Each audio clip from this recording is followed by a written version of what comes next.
In this video, I will show you how to tell if an email was read in Gmail. If you find this video helpful, please don't forget to like and subscribe. Now, the first thing I want you to do is log into your Gmail account. Now, there are two ways of telling if an email was read. The first way is if you use Google Workspace and you click on Compose, you're going to come here. You can see where you toggle it on.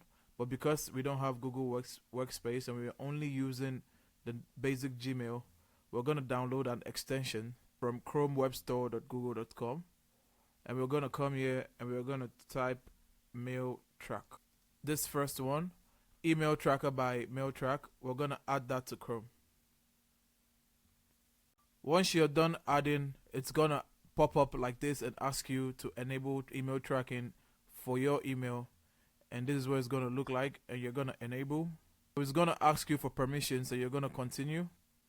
Now, once you're done going through all of the processes, it's going to ask you to authorize MailSuite. And once you're done going through that process, it's going to ask you to sign up for free. And you can see my Gmail loading. So go to Gmail. And now it says MailSuite is now installed. To use MailSuite, just send emails like you normally do. Click on OK.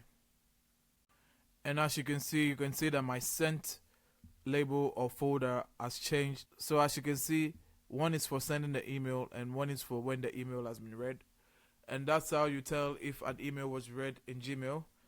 If you find this video helpful, please don't forget to like and subscribe. Until the next one, see ya.